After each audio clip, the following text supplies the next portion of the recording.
Okay.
Najib, siapa speaker pertama?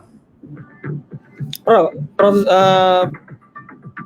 ikut tajuk Pro Zainura dulu. Okey. Saya dalam poster tu masih saya kan.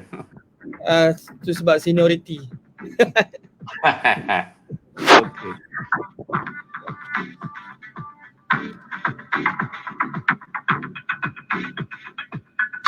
Dah ada orang masuk ke Facebook? Dah ada 2 orang dah, ada 17 orang. It will increase.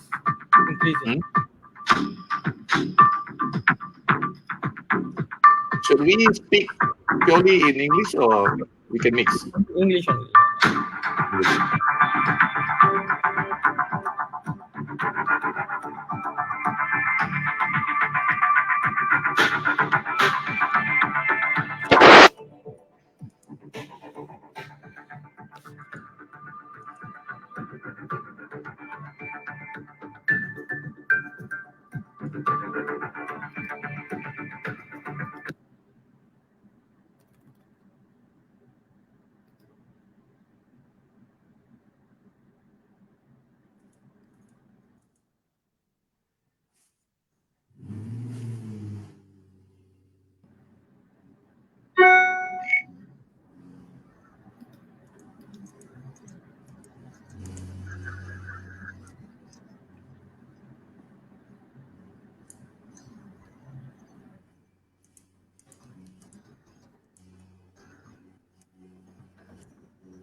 Okay,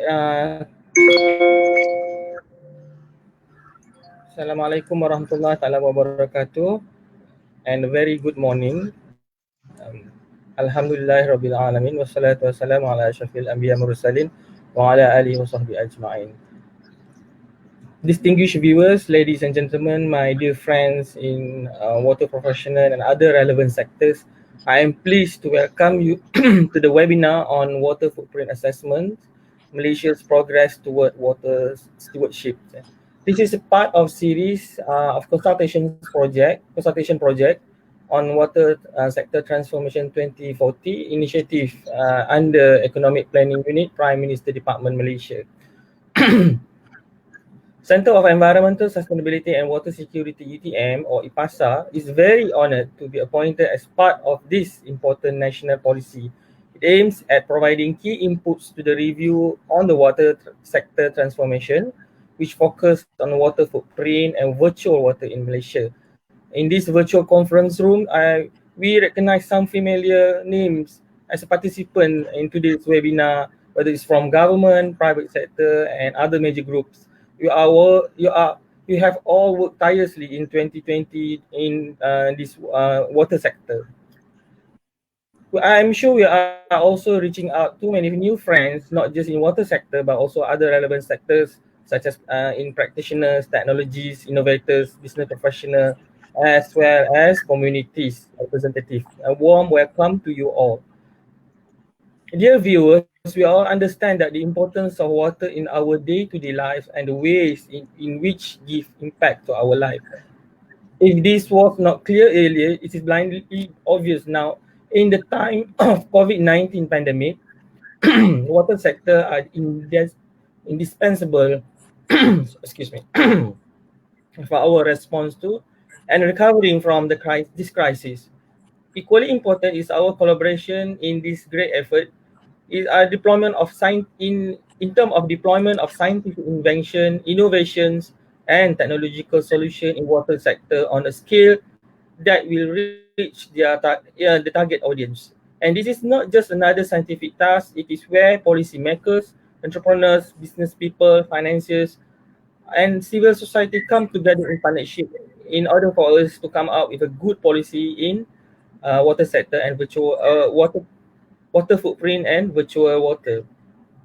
Distinguished viewers, IPASA invited all interested policymakers, scientists, engineers, innovators, entrepreneurs, and organized science communities to engage with us in water, especially in water footprint and virtual water in preparation of water sector transformation 2040 under EPU. The I would like to give you some introduction of virtual water, which has been introduced back by Extra in 1998, which defined as the embedded water via export or import of commodities, product, or services. The idea is using virtual water import coming along with any other commodities, such as a tool to release pressure on the scarcely available domestic water resources. So in that context, this webinar will discuss on several issues such as overview of virtual water and water footprint, current scenario on water footprint and virtual water, applications and benefit of water footprint, opportunities from water footprint and virtual water concepts. We know that water sector is a very important agenda, but also a vast one, and time available to us very limited. But we have also heard we really need to hear from you, viewers, through your responses to our webinar session. You can always ask any question just by typing your question in chatting room at the Facebook or other social media platform, and your inputs are very much appreciated. Dear viewers, I believe that by participating in this webinar, we are in the right place and the right time. Together, let us accelerate the exchange of ideas and scaling up of good practices. I am especially pleased that the discussion and activities here will provide in preparing document for water sector transformation 2040, and we are very confident that you will find new ideas, fresh energy, and novel partnership to sustain an effort to support water sector and recovery from COVID-19 through science, technology, and innovation. Today, this morning, we are very lucky to have two distinguished professors in experts in water sector, water research. We have first we have Professor Technologist Dr. Zainura Zainuno. So I'm going to read read a brief biodata of Professor Zainura. Professor Zainura is currently holding the post of Deputy Director of Center of Environmental Sustainability and Water Security or IPASA. She's very passionate but pragmatic researcher who work across various methodology, namely technical, scientific, experimental, qualitative and quantitative in partnership with several agencies, governments and privates, communities, students and allied practitioners on producing research outputs on real values. She chooses to work with researchers from various backgrounds as she believes that bringing together experts from different disciplines can lead towards better solutions for today's global challenges. Professor Zainura research approach works through a green technology and a sustainability lens, employing participatory methods and collaborative approaches to solve complex environmental challenges in actual world scenario. To date, Professor Zainura has published more than 80 articles in the forms of high impact journal, policy paper, conference proceeding, edited books and book chapters. She has also secured various research findings from public, private and international sources amounted to more than 10 million ringgit Malaysia, which have led to significant outputs and eventually impactful outcomes such as PhD students, publication in journal, patents and policy papers. Her expertise in her field has been recognized by both of government's ministry and private agency, which has been appointed to be part of various national level community and task force. So without further ado, I would like to invite Professor Dr. Zainura to present on the overview of the virtual water and water footprint, and also some what the current progress of virtual water and water footprint in Malaysia. The floor is yours, Professor Zainura. Thank you. Okay, thank you, Dr. Najib, for the kind introduction. I hope everyone can hear me. Boleh, Dr. Najib? Everyone can hear me? Can you hear me? Right. Yes. I'll be sharing my screen at the moment.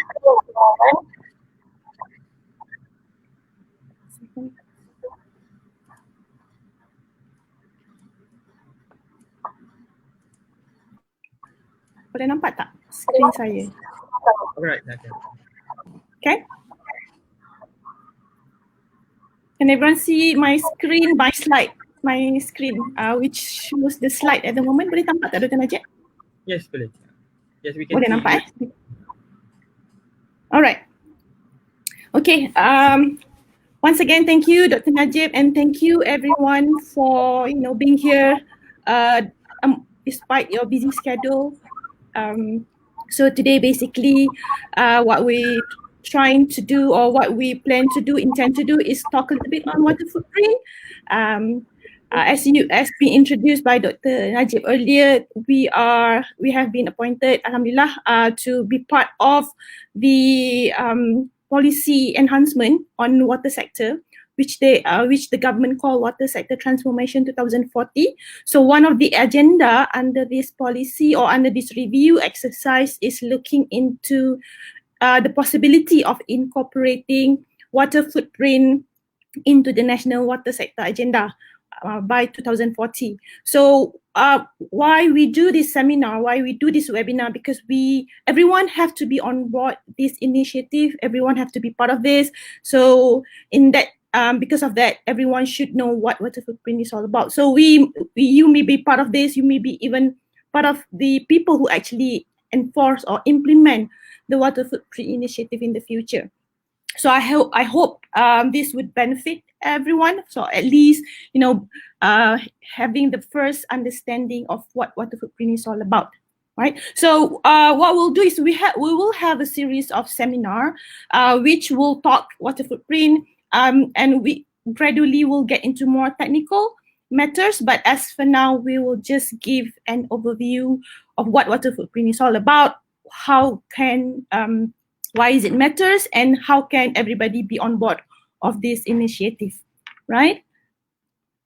Right, so let me walk you through my presentation today. First, I will talk about the water issues in general. So what spurs this initiative? And I will talk about the water footprint concept, the different types of water footprint, and then it will talk into detail what does it mean by individual water footprint, business water footprint, product and country water footprint. And then we'll see briefly what has the other countries, other nations has done in terms of implementing the water footprint initiative. And in the end, I will give some conclusion about I will try to recap the presentation, right? So why water is a problem? As the past few days, especially for us here in Johor, we have experiencing abundance amount of water in the form of rain. So in a way, water is a renewable resources, but it is a finite resources, meaning we will the amount exists in a finite form. So when I say this, it means that the amount is the same on Earth today as there was when the dinosaurs roamed or when the first Earth was created. So how much water do we really have? I think as everyone knows, 70% of Earth is covered with water. But how much do we really have? So if we take into consideration all types of water, the saline water, the ocean water and everything, we have about 1,400 million kilometers cube of water. And how's that been proportionate? So out of that, 1,365 million kilometer cube is in the form of saline water, or in other words, seawater, while the rest, fresh water is just about 2.5% out of all this water available. So if we take out water vapors and saline water, we will only have 2.5% of that in the form of fresh water that we can use, right? Although some of you may argue nowadays that we can also use saline water if we do desalination, but that's another issue, right? So if we look at the 2.5%, only 0.7% or a little bit more than 1/3 of that is accessible for us, which is in the form of liquid, where the rest is in the form of solid, whether it's iceberg or snow. So that's account about 11 million kilometer cube. And out of that 0.7%, groundwater is taking a huge portion of that, about 10.5 kilometer cube. So the rest, which are readily accessible for human consumption, for ecological purposes, is only about 0.9, 0.09, and 0.002 million kilometer cube. So it's this the amount. If we consider from the starting point at 1,400 million kilometer cube is actually very, very small.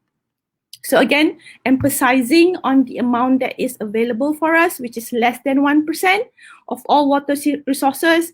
And again, remember the amount is finite. So it will not add up, even though we have huge amount of rain. But in general, the amount of fresh water which is available for human consumption remain the same, despite the populations growing up over the years, right?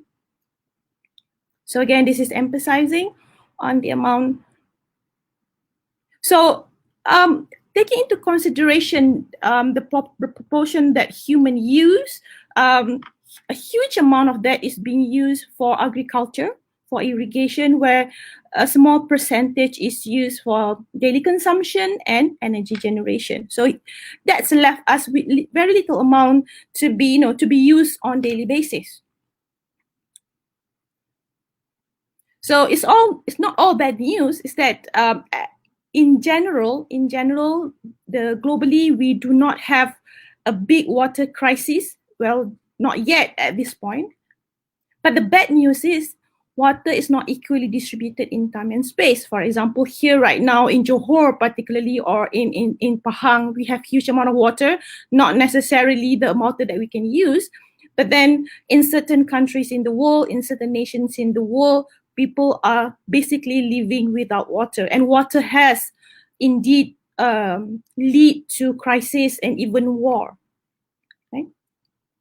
So as our population grows, Pressure in limited available water supply is mounting. Again, remember, the amount is finite. The amount doesn't change over time. So the small amount that we have is made worse by pollution in many places, Malaysia included. So we are using more fresh water than the Earth's natural limit can sustain because the population is increasing.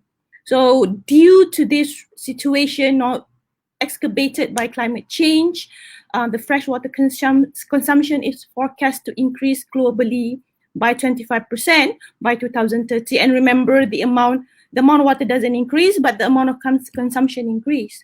So because of that, by 2025, at least 2/3 of the world population will be in water stress areas. So water stress means that when the annual water supplies drop below 1,700 meter cube per person. So 1,700 meter cube is suggested by WHO to be a sufficient amount to continue life comfortably. So that brings us to water footprint. So basically, I only have 20 minutes. So I'll try to walk you through water footprint concept. So what is the current situation? Why government is considering the concept of water footprint? So one of the reasons is that because as consumers, especially perhaps we Malaysian consumers, because we have abundance of water, we are generally unaware that when we purchase imported goods or even local good, we are actually outsourcing water depletion, or we make certain region more depleted we make certain region running out of water because the amount of water to produce certain product is high, depending on the type of the product and depending on the efficiency of the water at that particular area. So this way, actually, we are offshoring environmental burden or shifting the environmental burden. So we are making that area more water stressed. And additionally, the water is also not considered as commodity. So generally, it's not priced in terms of its cost depletion. As commodity as producers, actually, when they price their product, the water is not including in the pricing. And additionally, various subsidies, even in Malaysia, actually given for water. So the true cost of water is not realized. So it's encouraged the behavior of and it causes negative environmental effects. Also, the lack of good data, computing tools, and interpretation techniques in terms of auditing water use. So we have energy audit, we have all sort of audit, but we are lacking in terms of water audit. So it causes, people don't really know how much water is being used directly, indirectly to produce a product or to run a country. So even when adequate data is available for certain country, we do not have a standardized way of communicating in terms of how water should be standardized or should be calculated or audited when it comes to producing products. So what we don't know, as I previously mentioned, there are a lot of things about water that we don't know. But what we don't know can hurt us.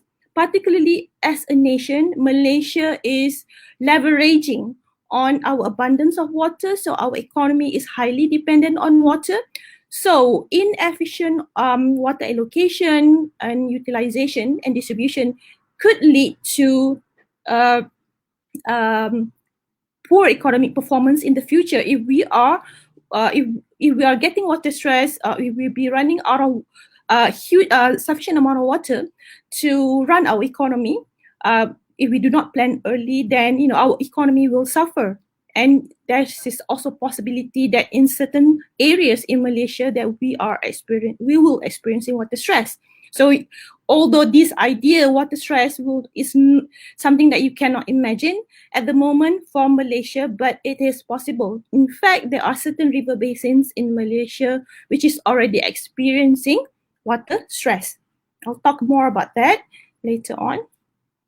So that brings us to water footprint. So you may have heard about carbon footprint. You may even have heard about ecological footprint, but what is water footprint?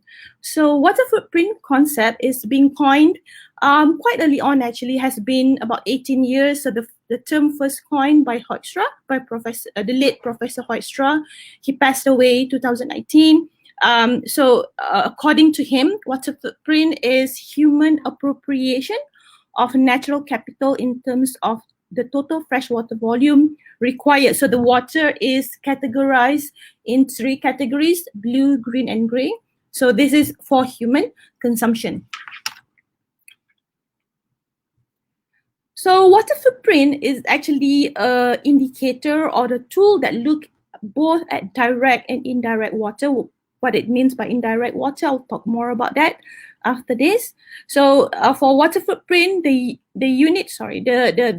term or the unit, the dimension used to measure it is of course in volume, evaporate or not written, and then also depending on the category of the water footprint, it is also measured in polluted per unit of time. So gray water footprint represent the polluted water footprint.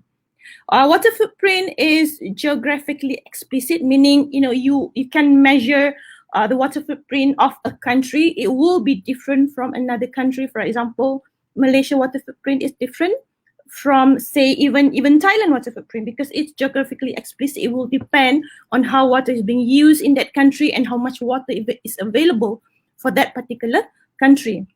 And then we can use the water footprint to quantify the water that being used in process, product, consumers, or group of consumers, for example, municipalities, countries, and we can also use that to calculate water for an organization, for producers, and so on. Right, so let's get into the category of water footprint. So green water footprint is the volume of rainwater evaporated or incorporated into a product, whereby blue water, or basically surface water, is the volume of surface or groundwater evaporated or incorporated into a product, whereby gray water footprint is the volume of polluted water. Usually when you produce a product, a producer, for example, will generate gray water, or from agriculture runoff, there will be a generation of polluted water. So this is what we categorize as gray water footprint. So how do we calculate, or how do we sum up the water footprint? So basically, the total water footprint would be the summation of the green, blue, and gray water footprint. And also there are a few terms that we use in terms of water footprint is offstream and in-stream water use. So offstream meaning that we do not extracted the water from the source. For example, for offstream water use, meaning we are extracting the sample from the source, for example, for potable usage, for industrial usage, for agricultural usage, and so on, whereby in-stream water use, meaning the water remains there, but it is being used, for example, for hydroelectric generation, for transportation, and so on. The water footprint concept is also actually looked into not just the direct, but also the indirect consumption, which is the embodied water. You may have heard about the embodied carbon before. So this is basically the same concept. So, but embodied water is also called virtual water. So virtual water is the amount of water used during the growing, processing, and transportation of the good we consume or the service that we use, because water footprint can also be used to quantify or to indicate the water being consumed during a service. So virtual water is actually water being used throughout the supply chain. So this is something that we cannot see, or we won't be able to hold physically. So that's why it is called virtual water. So although we are not able to see the amount of water that go through the supply of chain, this is very important. Again, if you remember from the previous slide, which I say that sometimes we purchase good that is being produced in highly stressed environment or in highly stressed area.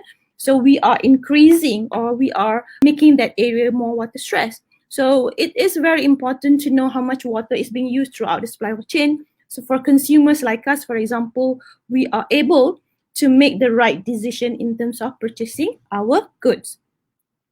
Because some of the items we take for granted in our life, for example, certain food and certain clothing item have very high virtual water content. Okay, so let's look into the different types of water footprint that we can measure. So we have individual, business, product, and national water footprint. So individual water footprint, or sometimes also called personal water footprint, is actually, as you can guess from the title, is to measure the individual water footprint consumption. So most of the water we use is actually invisible water. You may see that, you know, the one that we use every day to take showers and to prepare our food is actually very small as compared to the invisible water that we use. So our water footprint is the amount of water that we consume in our daily life, including the water that we consume when we want to eat the food that we want to grow the food that we eat, and to produce the clothing that we are wearing at the moment. So it looks into all the amount of invisible water as well as visible water. Okay. So these are some studies that has been done by WWF working along with HSBC in terms of how much water that Malaysians use every day. Here it's stated here that Malaysians use about 210 liters per day. That's average for Malaysian. Of course, in some states people are using more, and whereby as suggested by United Nations, or the average amount obtained by United Nations is about 50 to 100 liters per day. So obviously we are using a huge amount of water. Right. Let's look into business water footprint or organization water footprint. So the business water footprint is the water footprint of a company, which includes, again, direct, which is the operational water that used in daily activities, as well as indirect, which is the water that being consumed through the supply chain. So water is actually, whether they realize it or not, water is very crucial for any organization, not just businesses, even for universities, water very crucial. So, but whether we actually realize that most water footprint is actually quantifiable or occurring through the supply chain. So the amount is much larger as compared to direct or operational water. So how can business be more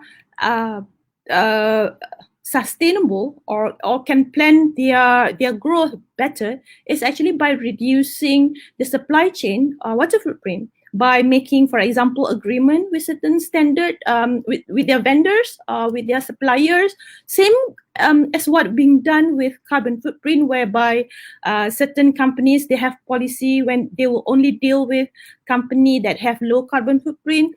Similar initiative could be done with water footprint, so that you will enforce the water conservation behavior throughout your supply chain. So businesses can also reduce the operational water footprint by saving water in their own operation. This is more about the direct water, through reducing, recycling, and treating water before disposal. By treating water, you actually, you make the so-called grey water, perhaps not even grey water, because when the quality reach the similar quality when it is first extracted, then it's no longer considered grey water. Product water footprint, I think this is something that everyone can relate to, because this is something that this information we could use to make better choices.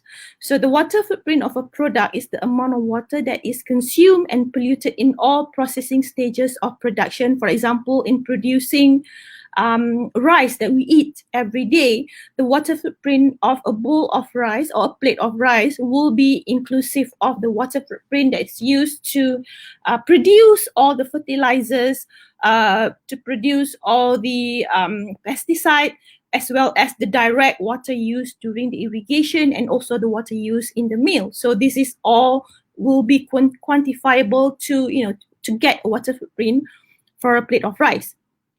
However, in current situation, this information is not readily available. So consumers are not able to make choices based on this information.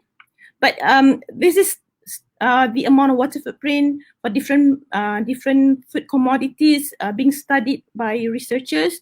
For example, if you could see here, certain products are very high in terms of water footprint. Barley, we need about 650, whereby burgers is among the highest because to raise actually to produce beef or meat from cows is actually very require high intensive amount of water. So if we have this information, if this information are made readily available for the consumers, for us, for the public, then of course public could make better choices. So again, this is actually showing the water footprint of consumers. So it started, for example, if the food is grown, then the water footprint started from the farming process until the processing, and you know, throughout until it reaches the consumer. So on average, as consumers, we eat on daily basis, we consume different types of food. We move everywhere. So on average, each consumer eats as much as 5,000 liters of water per day. That's a huge amount. You couldn't even imagine, you know, the amount that we are as advisable to drink. For example, is just about 3 liters per day. Imagine in a consuming, of course, you're not consuming directly, but imagining consuming 5,000 liters per day, which is a lot. And again, remember that we have a finite amount of water. And imagine also, you know, putting 5,000 liters per day. If the population goes exponential or the population increase over the years, and we will put a more burden, we are burdening the earth in terms of the water that we need to sustain the human. Okay, let's look into like the national water footprint or water footprint of a country, right? So as we go along the water footprint, we could start from a personal individual water footprint. We can go to consumers. We can and then, you know, we can quantify water footprint in businesses. Same goes as a country. But again, as I previously mentioned, water footprint is geographically explicit as well as temporally explicit. Sorry. So a nation's water footprint can be viewed from two perspectives: production and consumption. So the water footprint production is the amount of local water resources that are used to produce goods and services within the country.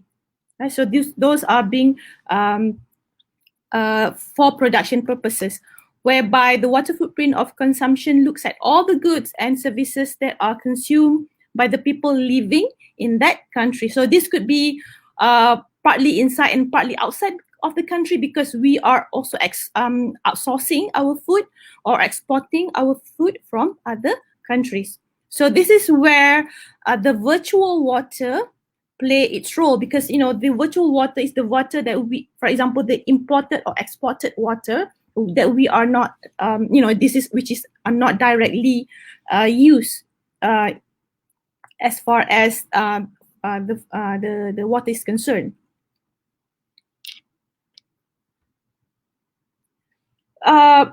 So if we are looking at, so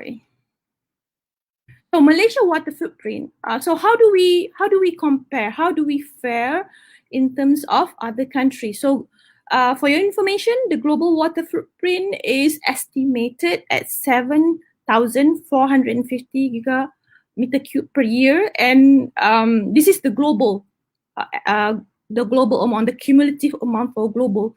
And Malaysia we are at 1,400 meter, 1,240 meter cube per capita per year, per person per year in average.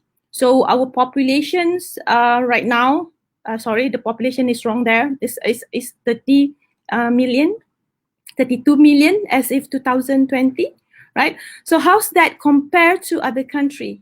So for example, Indonesia has very low water footprint, right? And Japan also has very low water footprint, but the US has higher water footprint compared to us, right? So in this situation, it shows us that we have a huge, we have a lot of improvement to make, so that although we have abundance of water, we have in yearly basis we have about 2,400 millimeter rain every year, and this, hopefully the climate change will not change that much. But even though even if that doesn't change, if we are able to reduce our water footprint, we are able also to sustain the growth of population, as well as the growth of our economy. For example, if we're planning to produce more goods that is more water intensive in the future, we are able, because we still we are able to reduce our water footprint, so there will be more water available in general. Okay. So actually, as I previously mentioned, there are areas even in Malaysia which is already water stressed. There are certain river basin which is already water stressed, because all water has been accountable for. There are nothing left. There's nothing much that you can do, or to change that situation. There's nothing left in terms of water that can be used for other activities. So what is the definition of water stress environment? So in terms of river basin, water stress, a stress river basin is defined as river basin which is the 40% or more of the available supply is withdrawn every year. So there are several river basins in Malaysia which already reach this definition, or has fulfilled this definition. In extremely high stress area, the numbers goes up to 80%. But fortunately, I think there's no river basin which in Malaysia which is in extremely high stress area situation yet. But we have certain river basin which are closing to that number. So nearly 1/5 of the world population actually live in stress or highly stressed river basin. So if we are able to act cumulatively, trying to make right decisions, or trying to reduce water footprint, we are also able to help the rest of the world in terms of reducing the stress environment. So these are the major river basin of the world. So the world major, the degree of water stress differs from one river basin to another. As you can see here, the highly populated, the densely populated river basins are more stressed than certain river basin, and also you could see that these trends perhaps also overlap with the agricultural activities or the urbanizations among the river basin. So we could not zoom into Malaysia, but if we do thorough study in Malaysia, we could also plot the same stress, the same map of river basin stress in Malaysia. So what we're trying to do, the water footprint is not only able to help the country flourish economically, within a nation, but it was supposed to also help reduce the stress level of other river basins in the world. For example, if we are purchasing certain product which made in already stressed river basin, if we could make the decision by not producing or not purchasing product from that particular river basin, which perhaps indirectly will force them to go into other activities, then we are also able to de-shift or the environmental burden at that particular river basin. Okay. So before I end, just to give the benefit why we are, being asked to do this study in the first place. I think from what I've presented, you may already have some ideas. But the government is looking into water footprint because, again, we have abundance of water. So the government feel that we should leverage on this. So the amount we could, the economy could be flourished by better utilization and allocation of water. And also, we hope that we can use this to communicate better with industry and public, and also to make sure that we allocate and distribute the water more equally among different activities. And we also hope to be able to pinpoint or decrease the risk throughout the supply chain by by having industry to be more aware of their water use. So here the government is also hoping that the concept could be incorporated in policy, formulated into policy. So looking into different strategies, for example, looking into how water footprint should be managed at river basin level, so that you could reduce the stress level of certain river basin and have river basin to be more economically capable of producing certain commodities, right? So this is what have been done worldwide. So we are basically quite behind as far as water footprint is concerned. There are many countries in the world, especially if you look here, these countries who are on board this water footprint, whether they are a very sustainable nation, or some of these nations are water scarce nation. So we should be joining on board soon, inshallah. So in conclusion, I think we are running out of time. So in conclusion, water footprint provide an ideal measurement to quantify fresh water. Business must understand their dependency on water. They must also understand that there are risks in terms of water. In business, the risk also depends on one of the risk factor is water. So business should have strategy in terms of how they manage their water better and share these good practices. Government need to contribute and invest in improving the water efficiency of product produced in country, while encourage the citizen to be more aware of the water. And we as citizens should understand how much water we consume directly, indirectly every day, and make the right decision and choose wisely. So that's all. Sorry, I'm sorry about the sound. So that's all. Thank you. Back to the moderator.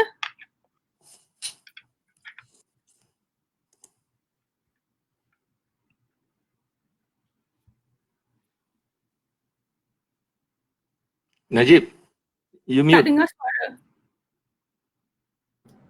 Thank you very much, Professor Zanura, for a very informative session. Sorry about that. I didn't realize I muted. Okay, we have one response from viewers. If Professor Zanura could answer or respond to this question. If I could read this, Indonesia has lower water footprint compared to Malaysia, even with 200 million population. Is it the water usage not accounted for? For example, Indonesia doesn't have SAJ or Shabas, but they dig their own well. Okay. All right. Thank you for the questions.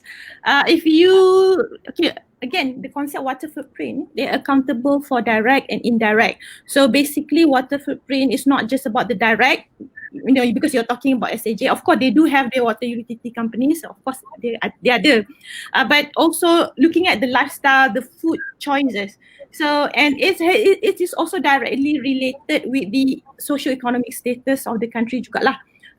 So for example, here maybe because we are the way we live, we have the food that we choose is accountable for the water footprint of the country. It's not just the direct water that we use for showering or for yang untuk kita cook dalam food, tapi also the food that we choose. Again, remember when we talk about individual water footprint, is also the water footprint through the virtual water, the water footprint through supply of chain, the product that we choose. So I think in this case, Malaysia memang in terms of maybe slightly the economic, our economic status better. So in terms of food, we have abundance, we have more buying power to purchase food locally or exported products. And again, our lifestyle perhaps contribute to that. We wash our car more frequently and so on. So I would say it has something related to do with the socioeconomic status. That would be the, I think, kenapa kita punya water footprint higher. Okay, we take one more question. Prof. Zainura, boleh saya tahu berapa ramai yang buat study berkaitan water footprint dan macam mana kita nak promote awareness related on water footprint to the public? Okay, salam Afika, terima kasih for the questions. Berapa ramai tu, nak tahu berapa ramai di Malaysia ke, nak berapa ramai di UTM ke, macam mana? UTM water footprint study, actually my team, beberapa PhD student, beberapa master student study. Of course, we also have other professors, other researchers in UM, UKM, juga colleague saya lah yang buat study pasal ni. Tetapi kalau dekat overseas study ni memang banyak, ramai distinguished researchers yang buat study ni, di China, di Jerman, di Netherlands especially, because the ideas of water footprint or the concept water footprint ada di Netherlands. Macam mana kita nak promote, this is what we're trying to do. We're trying to promote this concept to the public, to industry as well. Dan kita harap bila benda ni betul-betul dah full force kick off, we can also promote to public by making that they make the right choices through the product that they purchase. Maksudnya nanti mungkin dalam eco-labeling, dalam labeling tu sendiri ada maklumat tentang water footprint. Jadi orang ramai boleh memilih, macam contohnya sekarang ada peralatan elektrik yang tulis energy efficient. So kita berharap approach yang sama dapat digunakan untuk water footprint. Harap dapat menjawab soalan. Tapi kalau katakan berminat untuk join the study or be part of the initiative, just let us know. Thank you, Professor Zainura. We still take any question from the viewers, but we are going to forward at the end of the section. Okay, now we're going to listen from the Senior Research Fellow of IPASA, Professor Dr. Zulkifli Yusof. I'm going to read a brief biodata of Professor Dr. Zulkifli Yusof. He's a senior professor in environmental hydrology at UTM and obtained bachelor and master degree from UPM in environmental science and PhD in environmental hydrology from University of Manchester. His research interests include water management, climate change impact on water resources, non-point source pollution, integrated river basin management. He's a dean or was dean Water Research Alliance and currently senior research fellow at PASA. And he was also conferred as a fellow of Malaysia Academy of Science or Academy Science Malaysia in 2012 and a recipient of Malaysia Outstanding Water Award of Research in 2009, co-authored for more than 400 articles and one of the editors in Water Science and Technology journal published by International Water Association.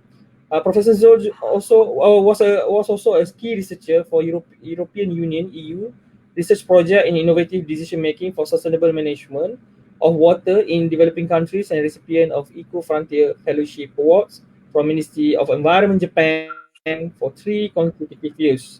In 2008 and 2018, Professor Zul's team also won UTM's Best Consultancy Award, which he also involved in studies on groundwater level rise at the Nabawi Mosque in Madinah and flood risk study in Madinah Al-Munawwarah. Between 2012 to 2016, Professor Zul headed UTM's team to study on safe rural water supply in Cambodia with focus on arsenic removal from groundwater. So Professor Zul not just very distinguished in Malaysia but also at the international level. So without further ado, I would like to invite Prof. Zul to deliver his presentation. Thank you very much, Dr. Najib, for introduction. Assalamualaikum warahmatullahi wabarakatuh, and very good morning to everybody. Thank you so much for Zanora for highlighting the concept of water footprint and virtual water. My job will be easier now, but basically will be focusing on seeing the opportunities of water footprint and virtual water, in particular reference to Malaysia as a country. This is the presentation outline. I'll talk on general water management issues in Malaysia, including how efficient we use the water, and then look at the opportunities, how water footprint can increase the water use efficiency through various tools such as water footprint calculator, and also looking at the opportunities to use virtual water as a mechanism for future water trading, and finally on the way forward. This is the recent development in water issues globally, whereby water has been listed in the stock exchange in the US by the Chicago Mercantile Exchange Groups, which launched about 1.1 billion contract on water. So this is the first time that was happening. That happened in last year, end of last year, meaning that the future of water is going to be very important, possibly more important than gold or oil in the future, because water is actually very basic for life. And we also see that water resources is getting scarcer, not because of the changes in the total water volume as mentioned by Prof. Zainura, but in terms of distribution. Some places will receive less rainfall, therefore the water stress getting more and more severe. So in looking this, there is always opportunity to use water, especially through virtual water for optimizing water resources, as mentioned by Professor Allen, John Allen. Back to the local situation, this is the demand for water in Malaysia. And now we are using about 20 billion cubic meter of water per year. The main consumption is for irrigation, still for irrigation, and the others is for domestic and commercial. So it's expected to increase 4% every year. It will be doubling every 2 decades. Very important also to know that actually we use about 99% of the water is from surface water, from the rivers, from the dam, from the lake, from the pond, and still very little in terms of other alternative resources, groundwater and so on. And because the local resources has been fully exploited or heavily exploited, and we have problem of water pollution, so in the future we can expect it is even more difficult to get clean water enough for everybody, and therefore we can expect the cost of providing water to the people will increase from time to time because of increase in the distribution, pumping and treatment. Globally, if we look at this, water is mainly used for agriculture, domestic industry. The main problem is because it's related to the low efficiency in water delivery, very high loss, especially for agriculture, domestic industry. If we look at the darker and brighter color, the difference is actually is the losses. The top is actually the amount withdrawn, and the lower part is just the actual amount used. Similar pattern for domestic, we can see large difference between the amount withdrawn and what they use, as well as the industry. Specifically for local problem, we have problem of high non-revenue water. Again, indicating that actually the water distribution is not that efficient. We still have non-revenue water about 33 or 35% average for the whole nation. Some states, they have as high as 55 or close to 60% of the water, treated water, actually lost through the system, mainly due to pipe leakage and so on. And we are still using a lot of water, as mentioned by Prof. Zainura. Our average is 210 liters per person per day. If we compare with some other countries, like Denmark is only 131, Netherlands 128, Even if you compare with Singapore, it's actually very low, 150.4 liter per person per day. So this is very much associated or related to the way we use the water, our behavior using the water, the way we take baths, the technology we use, water saving device, and so on. So these are basically some of the measures taken to increase the water use efficiency, which is basically based on the per capita water use. How water footprint is even more important for us to implement, because water footprint will cover much bigger scope, not only in terms of direct water use, but also indirect water use. So Prof. Zainore has mentioned this elaborately, so I think I just highlight very quickly. Water footprint is basically the total freshwater used by a person, by a community, or by a company, or by a country to produce either goods or services. So good in terms of product, services in terms of getting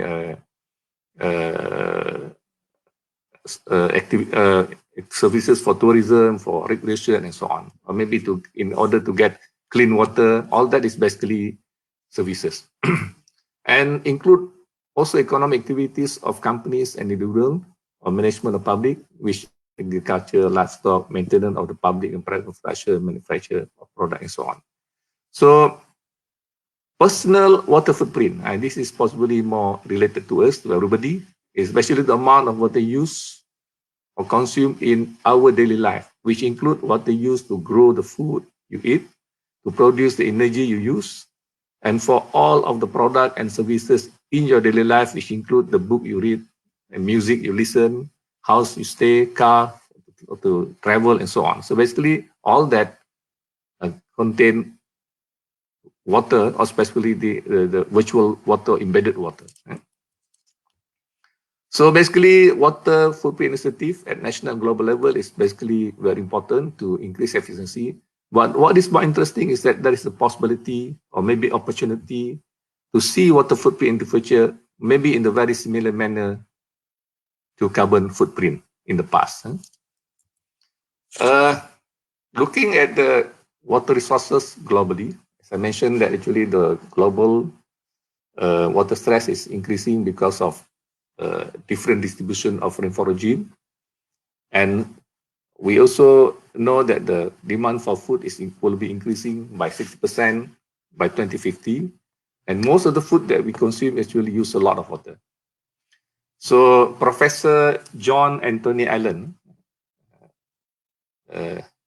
think about this and finally proposed that possibly the best way of optimizing the global water resources is to introduce virtual water concept, whereby food that require high amount of water should be planted in countries that has high rainfall, and in countries that has less rainfall should focus on planting trees that use less water. Opportunities that we can think of is basically, of course, as mentioned by Prof. Zainore, we can always use this as tool for water awareness by knowing how much water is actually required to produce a certain amount of food. Let's say for a beef, 3,200 liters per 200 gram of beef, and so on. So we can use that for education purposes, to educate the children, to educate the people.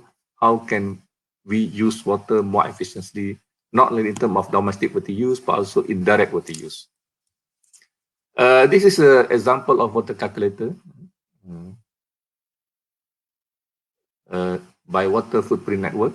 So basically, it's not that difficult to do, and not difficult also to use this software.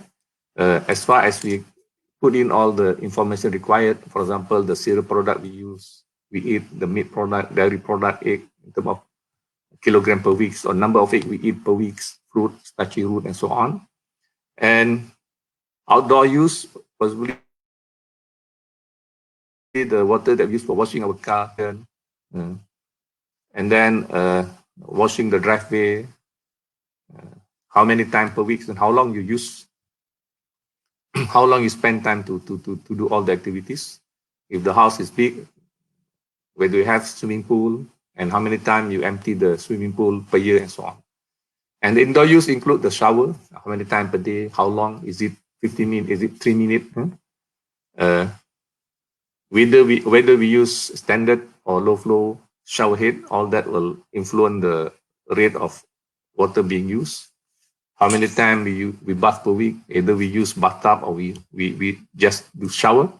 Whether we turn off the tap while we brushing teeth or washing or soaping while bathing. Laundry, is it front loading or top loading? How many times we use per week? Dishwashing and so on. Another important is the industrial good consumption, the other product that we use, what kind of car we use, drive, the clothes that we bought and so on. So that is actually it is actually measured in terms of how much we earn per year. So how many thousand per year ringgit Malaysia we earn, that actually can be translated into water footprint later on based on our lifestyle, based on income and so on. So basically, if we have that kind of information, we can estimate how much water footprint we use on daily basis. If we know that, I think it is much easier to convince the people, the public, what will be the best behavior to reduce water use in our daily life, including the way the daily life, washing, brushing teeth, bathing, and maybe watering plant and so on. And to extend what to eat also, maybe we can start evaluating whether we eat too much meat, eat too much beef and so on. So there is already some chart showing that the amount of water used to produce certain amount of food. For example, 1 kilogram of coffee, it needs 18,900 liters of water. So to drink a cup of coffee, it needs 132 liters per cup. Chocolate also quite high. So from this, we can basically decide if we want to have, we want to make sure that our water footprint is low, we can have different choice of food. Maybe we have to eat less meat and eat more vegetables so that we can actually reduce our dependency on water. This is an example of our work with Academic Science Malaysia and also Economic Planning Unit on quantifying the water footprint for certain sector. In this case is crude palm oil production, CPO. So the water footprint calculation will cover various stages of CPO production, started from the nursery, how much the blue water or green water being used. The blue water is usually from the irrigation. The green water is the rainfall. And then in the plantation, mostly depend on the green water because there is no irrigation in all palm plantation. How much evapotranspiration from various stages of all palm, from the young, growing stage as well as the matured stage. And also the amount of water used to process the fresh fruit bunch to produce CPO in terms of 1 ton CPO. So basically, we need a lot of data which include land area, the yield, the fertilizer use because there is indirect water there, the diesel use, electricity, evapotranspiration, and at the mills, we need to know water for processing, water for the steam, diesel and so on. And also we need to know what is the export in terms of virtual water, how much we export the product and how much we import the material in order to produce CPO, for example, in order to plant the all palm trees, the fertilizers, the herbicide, the pesticide, and so on. So because all that actually contain indirect water. So basically, as you know, palm oil is very important. That comprises about 60% export of water. And from the analysis, definitely the biggest water in terms of water footprint is the green component, followed by gray, and very minimal for blue water because basically the blue water is only used at the nursery. Another example, for example, if you want to calculate the water footprint in paddy field to the rice production in the mill, we need to know the growing stage. We need to divide the paddy into 3 growing stage. the vegetative phase, and then the reproductive phase, as well as the ripening phase. So basically, we need different level of water for different stages. This is the stage of the various stages and the amount of the water depth required in the field. So very similar to the oil palm, we need to know the water requirement, the blue water from the irrigation, the rainfall as well, because we want to see how much is actually the evapotranspiration contribution from rainfall as well as from the irrigation, the fertilizer, and so on. At the mill, we need to know the water used for various processing, and also the virtual water in terms of material imported or exported in order to process or to plant the paddy as well as to process become field. So we have in the growing stage, harvesting, as well as at the mills. Very gross, rough processes in the water footprint for paddy. This is the irrigation. There is some evaporation from the canal, and then the blue water is taken to the field to flood the field at certain level at various growing stages. And there is also rainfall here. So therefore, the evapotranspiration comprises of two components: the blue water from the irrigation, as well as the green water from the precipitation. We also apply fertilizer. Therefore, there is some gray water component there, gray water as well as indirect water component. The gray water basically will be leaving the field to the stream or canal, and in that gray water, there will be it is contaminated actually by fertilizer, mainly from nitrogen and phosphorus. So basically, in order to determine the green water, we have to find the volume of water needed to dilute the pollution, in this case, nitrogen and phosphorus, to a level that is acceptable. So the acceptable is actually based on the standard or criteria from in our case, it's the Department of Environment.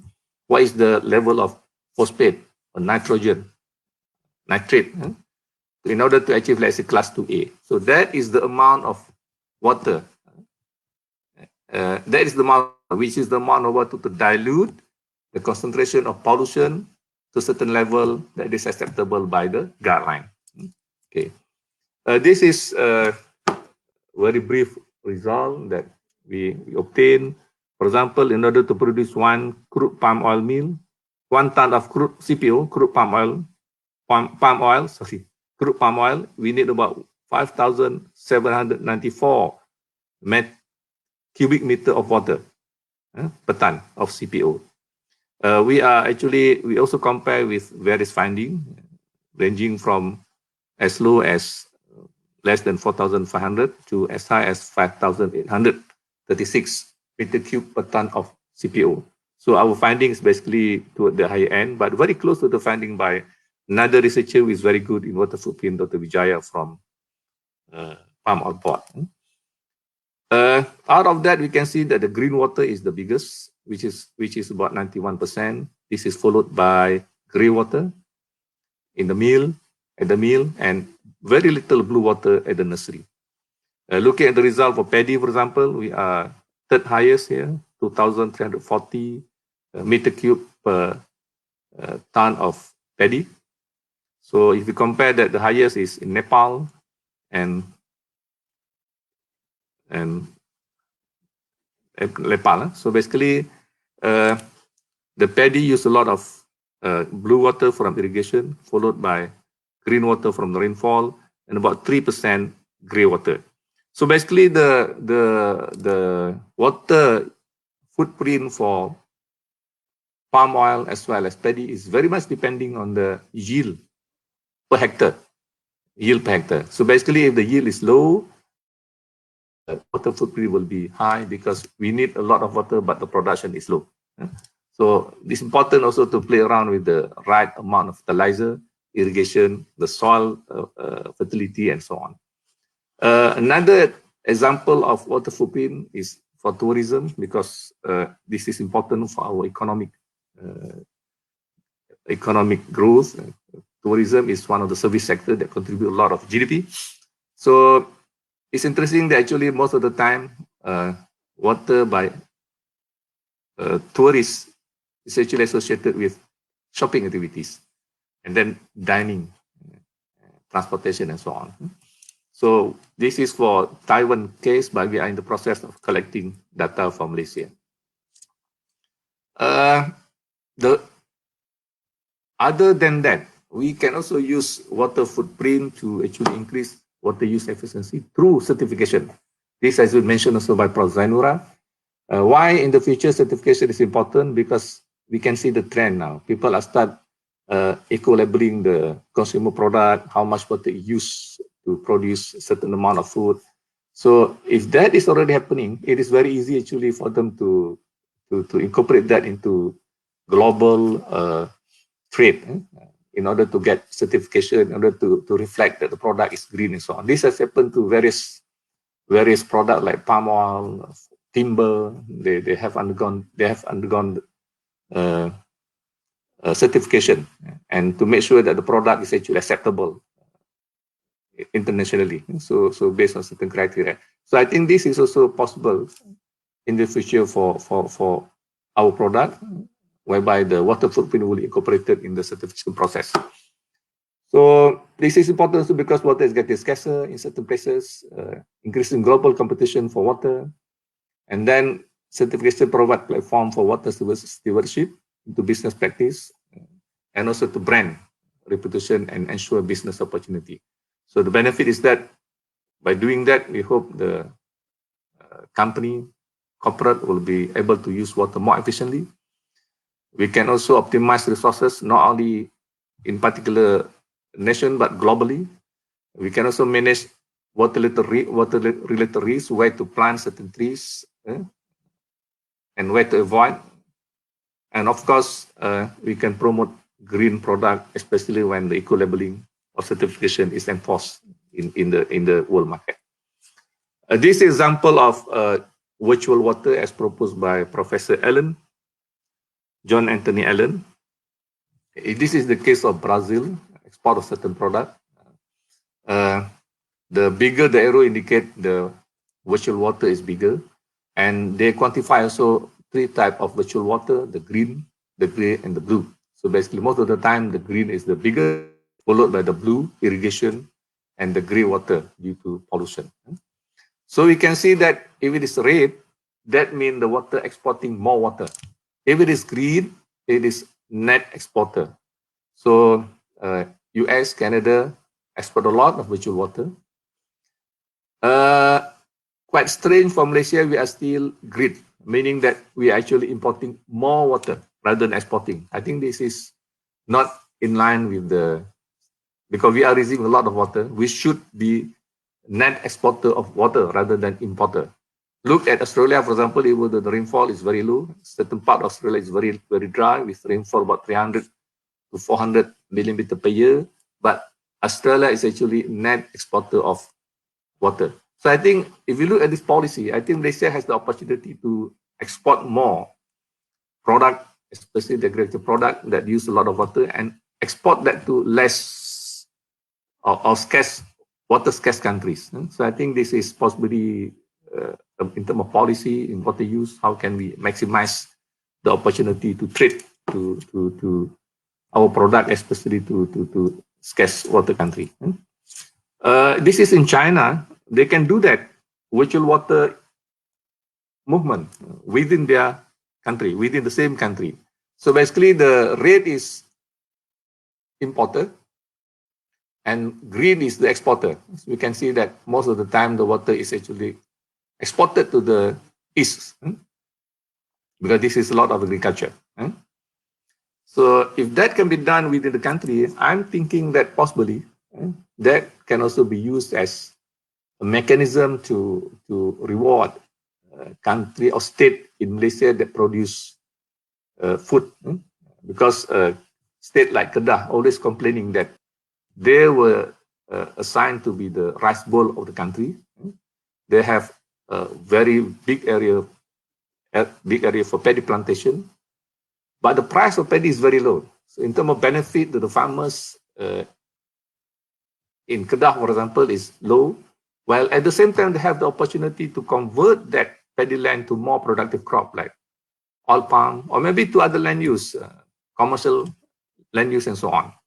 So what will be the basis to compensate the opportunity cost for state like Kedah or maybe some other places like Kelantan also they have big agriculture product, Kada. How can we compensate this state that invests a lot on food security so that they are motivated to continuously grow paddy for our food security? So I think one of the mechanisms is to use water footprint and virtual water. We can quantify how much actually to produce paddy per ton, how much water is used to produce per ton, and how much can we compensate based on that the price. If we transfer water for water supply, especially from Johor to Melaka, it's very clear. The charge is, let's say, 20 cents per meter cube. But water used for food security, there is no mechanism to do that. So I think this is opportunity. This is possibly a mechanism that can be used in the future to compensate opportunity loss by state that ensure our food security is sustained. Another important opportunity in the future is possibly we can look at if we can think that virtual water can be as advanced as carbon credit in the future. So I think it's time for us to prepare for this. For example, carbon credit, when they started the idea, is 1990, and then during the Kyoto Protocol 1997, they talked about carbon credit. And there's many more meetings. At the end of the day, they come up with this kind of mechanism, carbon market. There is seller, there is buyer. Seller is usually companies that sequestrate carbon dioxide, for example, by planting trees, reforestation, or maybe innovating technology that can reduce carbon production. And there is also buyer. If the country produces a lot of carbon, like petroleum company, so they should offset the release of carbon and buy that from carbon reduction activities. So this mechanism has been in place, even though the implementation now is maybe not as good as expected. But I think as a country, we are also quite significant in terms of virtual water and water footprint player globally. We are in the map, at least included in the 2020 nation top in terms of publication in water footprint. So I think we can take this opportunity to see what will be the future prospect for virtual water trading and take the necessary action so that we are part of the main player. Okay. So to wrap up, I think we can possibly conclude what I have talking into few points. One is water footprint can be used as a mechanism to increase water use efficiency. Can be used to facilitate benchmarking through certification, auditing, and so on. Of course, very important for awareness tool, especially among the children and the public. Virtual water trading possibly is a good opportunity in the future that we should prepare 20 years or 30 years from now, very similar to carbon trading when they start in 1990. Now that is already clear mechanism after 30 to 40 years. So I think by 2040, 2050, virtual water can be as advanced as the concept of carbon trading now. We can use also for eco-labeling and economic tool, such as in the case of compensating the opportunity lost by a state like Kedah in ensuring that food is secured or food security. And of course, as also visioned by Professor John Anthony Allen, we can, by adopting virtual water, it is possible to optimize water resources so that we can plant food in water-rich country and export that to water-scarce country. I think that's all my presentation. I would like to thank my team as well as Academy of Science Malaysia and Economic Planning Unit for giving us the opportunity to start this very important and very futuristic research topic. Thank you very much. Thank you very much, Professor Zul. It's very informative presentation which highlight the benefits of water footprint and virtual water. Professor Zul also explained quite detail how can water footprint and virtual water can be play a significant role in transforming water sector in Malaysia, especially by 2040. We have several comments and or questions here. If Professor Zul could respond to it. So the first one, dear Prof and team, thank you very much for highlighting water footprint concept. Global Environment Center (GEC) already promoting virtual water for the past 10 years through training and outreach, especially involving schools, communities, and agencies. We feel water footprints as they way forward for integrated water resources management. We notice there is a lack of localized data, especially for each item. Hope proposed study by your team will address these beside other gaps. Thank you, Satish, for this very good question. Yes, we're aware that we still have very limited data to have a good policies or guideline, meaningful policies guideline at the national level. I think there are only 21 studies that are listed under Scopus in Malaysia. That include energy, various aspects of it. But only two studies on palm globally in Malaysia, and then no study on important sector like semiconductor, even textile and so on. So still very limited. But we can actually share some of the information globally, because if we want to do for awareness, I think we don't have to really wait for the hard data locally. We can use also data globally just to compare the amount of water footprint used for producing certain product or getting certain services. But in our study, we also identify what are the priority for future study. What sector is the priority? In fact, in our study, we choose 6 subsectors, which is palm oil, paddy, rubber, glove, tourism, semiconductor. And it is very time consuming. We know that because water footprint tend to vary from place to place. In the case of palm, for example, it varies with the rainfall, it varies with the soil, it varies with the practice. So basically, different state has different water footprint because the productivity level is different. The yield, the ton per hectare is different from state to state. So it's a long way to go. In fact, it is very appropriate for look this up to 2040 or 2050 to formulate long-term strategies so that we can have better data and better understanding on water footprint in the future for better and effective policy and guideline. Thank you. Thank you, Prof. If Prof. Zainura would like to add more comments on that. Thank you, Satish. I'm happy to know that you have been making efforts, and we are happy also to work with you guys in the future, because we intend to penetrate this idea, down to community schools and so on. This should be part of the government is willing to allocate budget for that. And yes, I agree that we are lacking of local data. I think partially because there have not been much focus been made on this.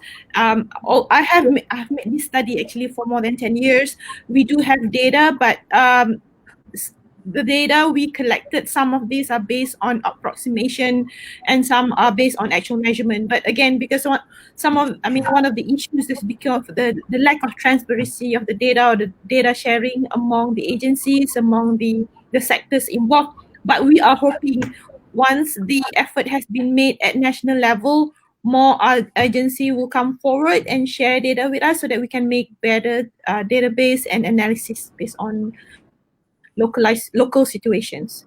Yeah. Thanks. Thank you very much, Professor Zainura. If you could also respond to one of these questions by Ms. Haslawati Baharuddin. Any study on the aquaculture production?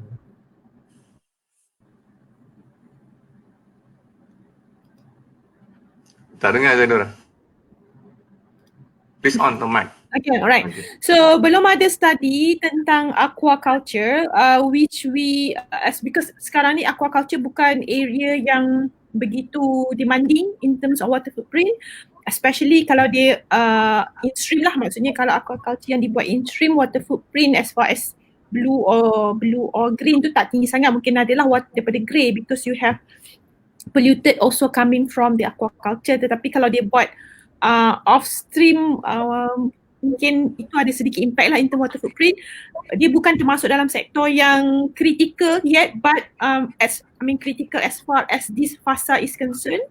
But we will take up on that ideas in the next round of study. Sebab setiap study memerlukan bajet yang agak tinggi. Jadi bila kita nak buat detail, kita dah dapatkan data peringkat national level tu, kita tidak boleh based on one situation sahaja. So as for now, we are prioritizing the in water intensive sector, but we'll look into that in the future, insyaAllah. Thank you, Prof, for your response and view of the questions. And I think now we come to the end of the session webinar today. We are very proud to bring you today's session, although we are supposed to conduct the session physically, but I think we can say we able to get great benefits from today's webinar session. And I think thank you for all for being here today and taking the time to patiently listen to what all our distinguished professors had to say. And we at the IPASA wish you all the blessed day. Think that we are now we currently know a little bit or briefly what is water footprint and virtual water and how it could play a significant role in transforming water sector in Malaysia by 2040. We are always welcome any response, any views. You could direct email to us or any one of the any experts in IPASA. And we are at IPASA very determined to ensure this agenda for country's national policy.